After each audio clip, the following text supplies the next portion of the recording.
বৈধ না হলে নির্বাচনের কোনো অর্থ নেই, প্রধান উপদেষ্টা। বাংলাদেশের অন্তর্বর্তীকালীন সরকারের প্রধান উপদেষ্টা ডক্টর মোহাম্মদ ইউনূস বলেছেন, নির্বাচন যদি বৈধ বা আইনসম্মত না হয় তাহলে তার কোনো অর্থ থাকে না।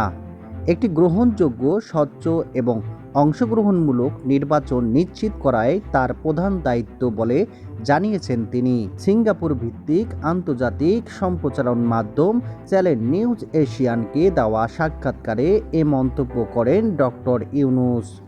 সাক্ষাৎকারের সিএনএ জানিয়েছেন, বাংলাদেশের তত্ত্বাবধায়ক সরকার আগামী ফেব্রুয়ারিতে একটি অবাধ এবং সুষ্ঠু নির্বাচনের আয়োজনের লক্ষ্যে ব্যাপক সংস্কারের কাজ এগিয়ে নিচ্ছে। গত বছরের আগস্টে সরকার পতনের পর এটি হবে দেশের প্রথম নির্বাচন।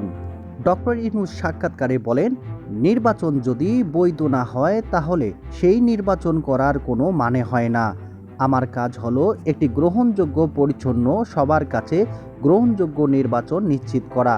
তিনি আরও জানান, সংস্কারের ক্ষেত্রে অনেক কাজ করতে হয়েছে, কারণ বিদ্যমান রাজনৈতিক ব্যবস্থা দীর্ঘদিন ধরে কারচুপি ও অপব্যবহারের শিকার হয়েছে।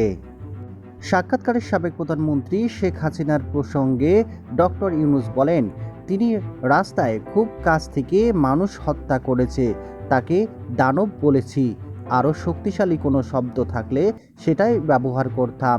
তিনি বলেন, ভারত যেন শেখ হাসিনার প্রচারণা বন্ধ রাখে এমন আহ্বান জানিয়েছেন তিনি, কারণ এতে বাংলাদেশের অস্থিতিশীলতা তৈরি হতে পারে। গণ অভ্যর্থনা, প্রাণহানির বিচার এবং কাঠামোগত সংস্কার ছাড়া নির্বাচন হলে দেশ আবারও পুরনো সংকটে ফিরে যাবে। ডক্টর ইউনূস বলেন, যদি শুধু নির্বাচন দিয়ে শুরু করি তাহলে সংস্কার বা বিচার আর করা যাবে না। নির্বাচিতদের হাতে সব ক্ষমতা চলে যাবে এবং আমরা আবার সেই পুরনো সমস্যায় ফিরে যাব। তিনি আরও বলেন, তার নেতৃত্বাধীন সরকারের আইন শাসন, জবাবদিহিতা এবং ফ্যাসিস্টবাদী বিরোধী রাষ্ট্র ব্যবস্থা গড়ে তোলার চেষ্টা করছে। ডক্টর ইউনূস বলেন, বর্তমান যে দলগুলো রয়েছে তারা মরিয়া হয়ে পড়েছেন দ্রুত নির্বাচন দিতে, কিন্তু আমি সেই ভুল করব না। আমাকে যে কারণে এখানে বসানো হয়েছে সবকিছু সংস্কারের পর আমি নির্বাচন দিব। মিনহাজুল ইসলাম, প্রভাত নিউজ। I'll agree.